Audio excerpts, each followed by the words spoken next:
c'est par la grâce que nous sommes sauvés, nous enseigne la Bible dans le livre d'Éphésiens au chapitre 2, le verset 8. Alors, comment comprendre la grâce? C'est de ça qu'il va s'agir pendant 4 semaines. Nous avons un invité avec qui nous allons essayer de vous apporter un éclairage. Shalom à vous et bienvenue à votre émission. Notre invité nous vient de la RDC. Voilà, son nom, c'est le pasteur Jean Bosco Kindomba. J'espère que j'ai bien prononcé. Très bien prononcé. C'est comme ma mère qui le prononce. Ah d'accord, merci pasteur. Très bien prononcé. Shalom et bienvenue. Un peu grâce pour vous aussi et à nos téléspectateurs. Amen. Ouais. On pourrait dire également Mbote. Mbote. Mbote Mingi. Mingi. Bienvenue, vous nous venez de la RDC. Comment ça se passe là-bas? Ça va, la grâce de Dieu abonde. Beaucoup de défis, mais le Seigneur nous prend en charge et nous croyons que le futur sera le meilleur. Amen. Alors, avec vous, nous parlons de la grâce. Alors, pasteur, déjà, on met le pied dans le plat. Qu'est-ce que la grâce? D'abord, je tiens à remercier le directeur pour l'invitation et aussi pour cette émission Éclairage. Parce que ce que vous avez vous rendre compte que dans la vie chrétienne, tous les domaines dans lesquels vous n'avez pas assez de lumière, c'est le domaine dans lequel vous allez échouer. Dans tous les domaines. C'est ça. Et avoir une émission ici qui éclaire, qui porte la lucidité, la lumière, je crois que nous pouvons que le soutenir et vous bénir pour ce travail énorme que vous faites avec professionnalisme. Amen. Vraiment que Dieu vous bénisse. C'est du très fond de mon cœur que je l'ai dit. Amen. Bon, c'est vrai que beaucoup de gens me posent la question sur la grâce. Mais déjà, lorsqu'on cherche à définir la grâce, ce n'est pas une doctrine. La grâce, ce n'est pas juste un sujet de la Bible. La grâce, ce n'est pas un enseignement. La grâce, ce n'est pas juste l'appendice de la Bible. La grâce n'est pas une roue de secours de la Bible. La grâce, c'est une personne. Une personne. C'est la personne du Christ. Amen. C'est comme ça, je suis parfois étonné quand les gens essayent de combattre la grâce. Je comprends que leurs difficultés, ils ne comprennent pas que la grâce est un autre nom de Jésus-Christ. Amen. Parce que quand vous parlez Jésus, vous parlez grâce, c'est la même chose. Alors, quand vous dites qu'on essaie de combattre la grâce, comment ça se présente? Oui, c'est simplement parce que l'Église aujourd'hui est en train, n'est-ce pas, de naviguer entre les deux alliances. Cela veut dire un pied sur le mont de Sinaï, un autre sur Golgotha. C'est ça. Vous allez comprendre le jour que Jésus-Christ sera sur la montagne de la transfiguration, la Bible dit à Paris de part et d'autre Moïse et le prophète Élie. Alors Pierre a fait une erreur de le mettre tous sur le même piédestal. Il dit, je propose de construire 3 tentes, n'est-ce pas, pour chacun d'entre vous. Et quand Pierre l'a dit, je crois que c'était de la bonne foi, mais Dieu ne pouvait pas laisser cette erreur, n'est-ce pas, perdurer, n'est-ce pas, dans la tête, n'est-ce pas, des disciples de Jésus-Christ. La Bible dit que Moïse a disparu, lui qui présente la loi, et Élie a disparu, celui qui représentait le prophète. Jésus est resté seul. Amen. Mais aujourd'hui, l'Église aussi dans la même confusion, n'est-ce pas? Il y a ces 3 tentes qui sont toujours l'objet de nos prédications, parce que vous verrez que Jésus, quand il était sur la montagne, il était avec Jean, il était avec Jacques et Pierre. Disons que Pierre représente la loi parce que la loi est écrite sur des pierres. Le nom de Jacques veut dire remplacer et Jean veut dire la grâce. Ça veut dire lorsque Élie et Moïse ont disparu, ça veut dire la loi a été remplacée par la grâce. Donc, c'est ce que nous devons comprendre. Et quand vous lisez l'épître de Paul aux Galates, c'est une épître correctrice. On appelle ça du galitianisme. Cela veut dire des gens qui ont accepté la grâce de Dieu, sauvés par la grâce du Seigneur. Quelque temps après, les gens les ont apporté un autre évangile, un autre enseignement, mélangeant la grâce et la loi. La Bible l'interdit. Et aujourd'hui, c'est là où l'apôtre Paul dit, si je veux plaire à tout le monde, et quand il dit ça dans le contexte des grâces, si je cherche à plaire tout le monde, c'est ce que vous voyez dans la quasi-totalité de nos églises, il y a un peu de la loi, un peu de la grâce. Là, on plaît à tout le monde. Mais lorsque vous prenez l'option de mettre le deux pieds sur Golgotha, pas dandiner entre Sinaï et Golgotha, donc vous venez dans le christocentrisme, Jésus est le centre de tout. Parce que beaucoup de gens le lisent. La Bible dit que Jésus-Christ a mis fin à la loi. Oui. La Bible dit que Jésus-Christ n'est pas venu abolir, mais il a accompli. Ce qui est accompli est accompli. Oui. Il n'y a plus rien à faire. Oui. Donc, c'est ça la difficulté aujourd'hui. Et des gens combattent la grâce, ils chantent grâce, ils prêchent grâce, et lorsque ils rendent témoignage, ils disent grâce à Dieu. Mais quand vous leur apportez la révélation profonde de la grâce, là, il dit non, non, ça pousse des gens aux licences au péché. C'est pas de ça qu'il s'agit, tout de suite on se rétracte. On se rétracte parce qu'ils ne comprennent pas, c'est des pseudo-grâces. On peut que le chanter, mais on n'y croit pas totalement. Mais ce que nous devons comprendre, la grâce est une personne. J'ai plus de centaines de versets qui parlent à la fois de Jésus, le même verset parle de la grâce. Nous sommes sauvés par la grâce, nous sommes sauvés par Jésus-Christ. Oui. Tout le monde est sauvé par Jésus-Christ, mais d'autres textes, au lieu d'utiliser Jésus, ils disent la grâce.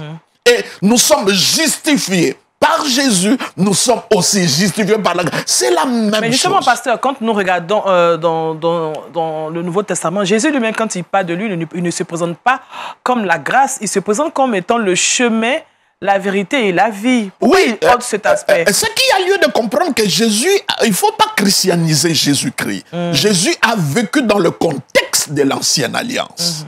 Donc, ce que vous allez comprendre, la plus grande partie de l'évangile n'est pas la nouvelle alliance, n'est pas le Nouveau Testament. C'est comme ça que, parce que pour qu'un testament entre en vigueur, il faut que le testateur meure. Aussi longtemps que Jésus était vivant dans les évangiles, il était dans l'ancienne alliance. C'est comme ça, quand vous écoutez Jésus-Christ dans les évangiles, il faut faire très attention parce que dépendait de l'auditoire dans lequel il était en train de s'adresser. La Bible dit, Galates le dit clairement, que Jésus-Christ est né sous la loi, c'est clair. Oui, il est né sous la loi. Par une femme. Donc Jésus-Christ a vécu sous la loi. Vécu sous la loi. Donc ce que nous devons comprendre, et le texte favori qui m'a bouleversé, c'est lorsque Jean parle de ça. Il dit quelque chose de formidable. Qu'est-ce qu'il dit? Il dit, la loi a été donnée à Moïse. C'est une chose. C'est la distance. Ce n'est pas personnifié. La loi a été donnée à Moïse. Donc, je peux vous donner quelque chose. Vous êtes en France, aux États-Unis, je peux envoyer. Il y a la distance. C'est une chose. Mais quand il parle de la grâce, il dit la grâce est venue. La grâce est venue. La grâce n'est pas donnée. Il n'y a pas de barrière. C'est une personne. Une chose ne vient pas. Une chose est donnée. Amen. Mais la grâce, c'est une personne, la personne de Jésus. Et la Bible est claire. Il dit, la loi a été donnée à Moïse, la grâce et la vérité. D'autres traductions disent est venue, mais d'autres disent sont venues. Vous verrez que la vérité n'est pas à côté de la loi, mais à côté de la grâce. Ça veut dire... souvent quand nous bénissons le mariage, on dit c'est que Dieu a joint, que personne ne puisse les désunir. Et là, le Seigneur est en train de joindre la grâce à la vérité, mais nous avons tendance à désunir cela, attacher la vérité à la loi. Donc la loi, c'est une chose, mais la grâce est une personne, la personne de Jésus. Et cela ne s'arrête pas là. C'est Jean qui rend ses témoignages. Il dit, et la parole s'est faite chair. Nous avons contemplé sa gloire. Et il dit quelque chose de fort. Quelle gloire quand Jésus-Christ marchait sur les routes de Jérusalem, quand Jésus partait partout. Il dit, nous avons contemplé sa gloire. Et qu'est-ce qu'il a vu? Plein de grâce. Plein de grâce. Donc, c'était la grâce ambulante. C'est la grâce avec deux pieds. C'est la grâce avec deux bras. C'est la grâce avec deux yeux. C'est une grâce mobile. Une grâce mobile. Nous l'avons contemplé. Contempler, ça veut dire regarder et observer attentivement attentivement tourné dans toutes les facettes, nous l'avons contemplé. Et ce que nous avons vu qui a fait la différence avec les autres prophètes, les autres prétendants, le seul, c'était parce que de la tête jusqu'aux pieds, c'était la grâce. Amen. Pleine de grâce. Oui. Et il n'arrête pas là. Il dit, et nous recevons de lui. Ça veut dire, quand tu t'approches de lui, ça c'est Jean qui rend témoignage. Il parle de l'incarnation. Il dit, et la parole s'est fait chair. Et il décrit cette parole qui s'est fait chair. Il dit, nous recevons de lui, de sa plénitude. Et quel est le nom qu'il donne à sa plénitude? Grâce sur grâce. Donc, quand les gens... Et c'est comme ça que vous verrez l'apôtre Paul dans toutes ses épîtres. Quel que soit l'épître. Je dis bien, quel que soit l'épître. Il commence par ceci. Que la grâce et la paix vous soient accordées. Justement, quel que soit le problème de l'Église, Corinthe n'est pas Galate, Galate n'est pas Philippe, Philippe n'est pas Thessalonique, mais l'apôtre Paul dit, quel que soit le problème, quel que soit le background, quel que soit l'environnement, mais ces gens ont besoin de la grâce. Et ils voient que la grâce est mise, la paix est mise à côté de la grâce. Donc vous ne pouvez pas parler de la paix sans la grâce. Il dit que la grâce et la paix vous soient multipliées de notre Père. Ça veut dire, la grâce, l'une des grandes révélations qu'il nous apporte, c'est la paternité de Dieu. Comprends que Dieu est Père et de notre Seigneur, la Seigneurie du Christ. Est-ce qu'on pourrait dire que Dieu est le Père de la grâce aussi? Il est grâce parce que quand il a créé Adam et Ève, ils n'ont pas sollicité. Non. C'est un cadeau, c'est un don, c'est une faveur. Il n'y avait pas de prière, ils n'ont rien fait parce que l'une des définitions qui met tout le monde d'accord par rapport à la grâce, c'est ce que nous recevons de la part de Dieu sans le mériter. Tu ne le mérites pas. C'est un cadeau. C'est gratuit. La grâce n'est pas un dû, ce n'est pas une récompense. La grâce n'est pas un salaire que tu as travaillé, maintenant on te paye. Si, dès qu'il y a un dû, dès qu'il y a un effort, dès qu'il y a l'homme, il n'y a plus la grâce. Là, et c'est comme ça que les gens n'aiment pas la grâce. C'est comme ça que les gens n'aiment pas la grâce, parce que la grâce tue l'homme. Il n'y a rien de l'homme. Entre-temps, notre orgueil, nous voulons que nous puissions participer. On veut quelque chose de nous. Mais Dieu dit non, non. Mon alliance n'est pas bilatérale, elle est unilatérale. D'accord. En tout cas, pasteur Bosco, Jean Bosco, nous écoutons avec beaucoup de passion. Alors, à vous écouter, on a l'impression qu'il y a plusieurs, il y a plusieurs types de grâce. Paul qui dit, qui dans tous ses épîtres, salue que la grâce et la paix soient avec vous, alors que vous nous dites également que Jésus est la grâce. Est-ce qu'il y a la grâce mobile, la grâce immobile, la grâce... Non, il n'y a pas plusieurs types de Jésus-Christ. Je viens de le dire et je reviens. La grâce, c'est la personne du Christ. Il faut que l'Église comprenne ça, cher pasteur. La grâce, c'est la personne du Christ. Il y a de textes, de versets qui le prouvent. Parce que quand vous lisez même la Bible parle de l'évangile de la grâce. Il ne parle pas de l'évangile de la délivrance. Pas l'évangile de la prospérité. Non plus. Pas l'évangile de la sanctification. Non. L'évangile de la grâce. C'est comme ça, même quand il parle aux Galates, il dit, mais vous qui avez été sauvés par la grâce, comment vous êtes allés à un autre évangile? Ça veut dire, la grâce et l'évangile, ce sont des termes interchangeables. L'évangile, c'est l'évangile de la grâce, la bonne nouvelle. C'est tellement bon, quand on te l'annonce, tu es surpris.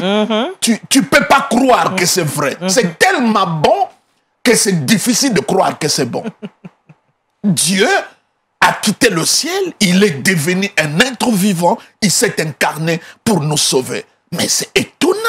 Donc, on ne parlera pas de forme de grâce. Il n'y a pas de forme de grâce. Hein? Bon, les gens croient que la grâce est bonus, la grâce est juste quelques bénédictions. Non, la grâce est une personne d'abord. Amen. C'est la personne du Christ. C'est comme ça que nous devons le comprendre. Mais prenez l'épître de Paul aux Galates, toute une épître. Vous allez voir, la grâce a des chapitres entiers dans la Bible. Il y a beaucoup des enseignements qu'on prêche. Les versets, il faut les tirer par le cheveu. Il faut prendre les expériences. Mais la grâce est là. Tu ne peux pas ouvrir une page de la Bible qui n'est pas là. Amen. Pour la première fois, le mot grâce a été utilisé. On appelle ça en théologie la loi de la première mention. La Bible dit quelque chose de très fort au temps de Noé. Que le cœur de l'homme était tellement tourné vers le mal. Chaque jour, l'homme était tourné à faire que du mal. Et Dieu a décidé d'exterminer la race humaine. Ça paraît méchant, mais ce n'est pas méchant. N'oubliez pas la promesse de Dieu dans Genèse 3, 15, que la postérité de la femme écrasera la tête du serpent. Ça veut dire la femme, généralement, n'a pas de sémence. La sémence, c'est toujours l'homme. Mais là, on parle d'une femme qui doit avoir la sémence. C'était déjà une prophétie sur la Vierge Marie. Donc, celle qui va accoucher, le sauveur qui écrasera la tête du serpent, ne sera pas en contact avec un homme.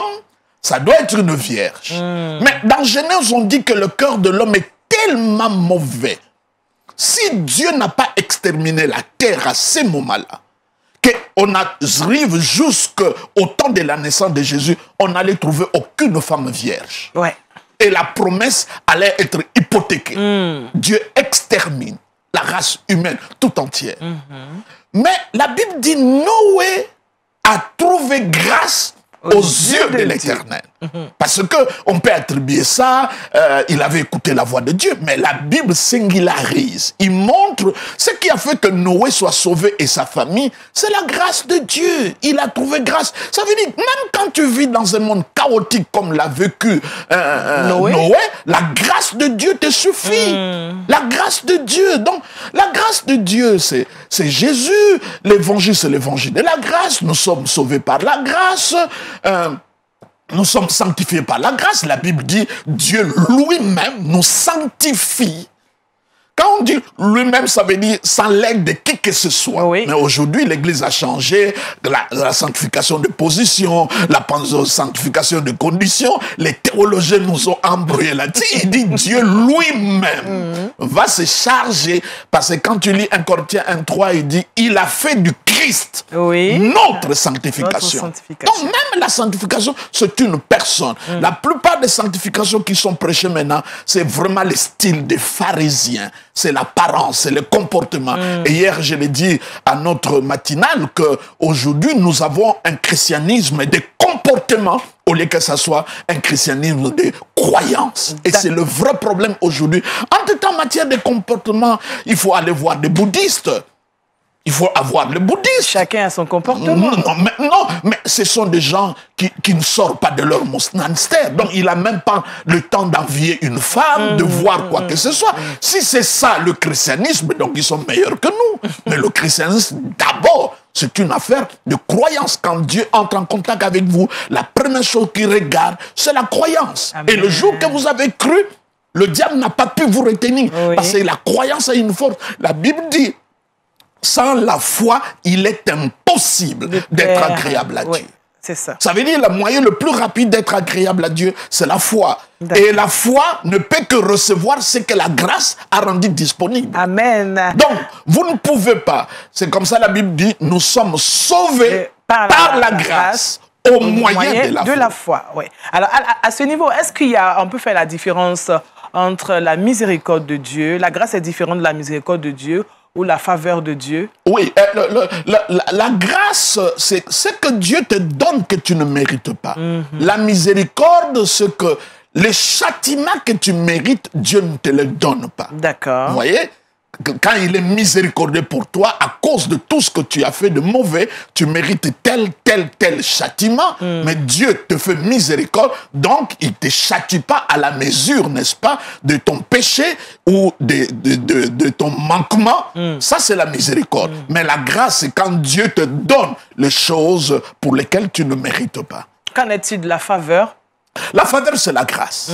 Oui, quand ce sont des termes interchangeables, c'est une faveur, c'est un cadeau. C'est comme, je passe quelque part, il y a un concessionnaire, je vois une belle voiture, ça coûte 1 milliard de francs CFA, et même mon salaire est de 100 francs CFA.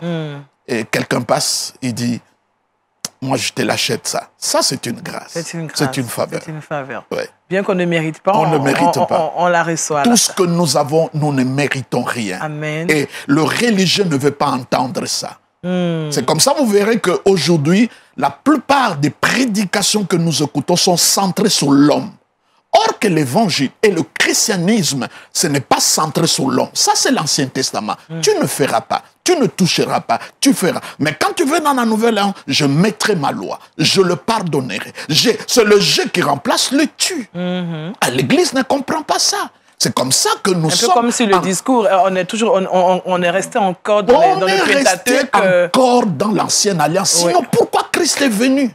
Si on pouvait par la loi et les règlements et les principes devenir meilleurs, mais pourquoi Jésus-Christ est venu? Il est venu pour nous sauver. Mais parce qu'il y en avait déjà dans l'Ancien Testament. Amen. Les principes et les lois.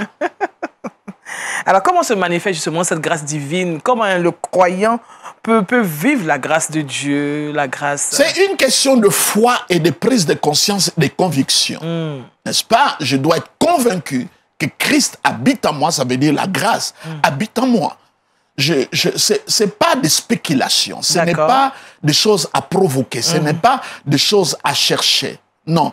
La grâce de Dieu, le jour que je le reçus, parce que la différence entre la grâce dans l'Ancienne Alliance et la Nouvelle Alliance, dans l'Ancienne Alliance, la grâce est tout à fait sélective.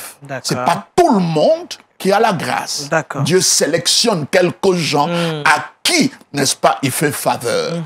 Mais dans la Nouvelle Alliance, la grâce est disponible pour tout le monde, mais la différence maintenant, c'est la foi. Elle est là.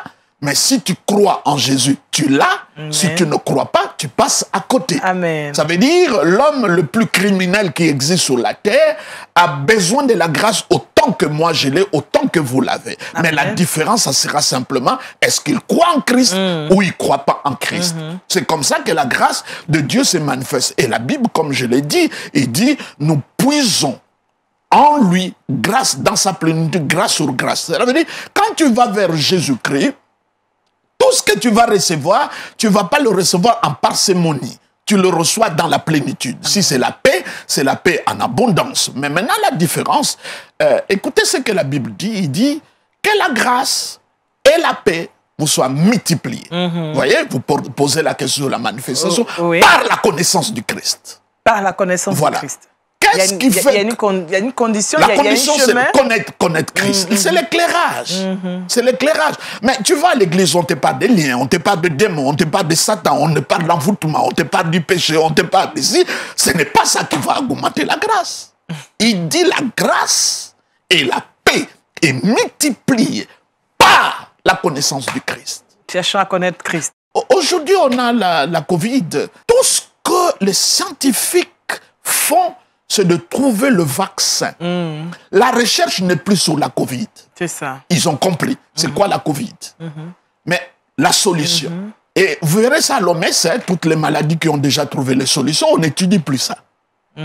Rougeole, variole, tuberculose, ce sont des maladies qui ont tué dans les siècles avant. Maintenant qu'on a trouvé le vaccin, qu'on a trouvé le remède, on n'étudie plus ces maladies. C'est plus l'objet des recherches.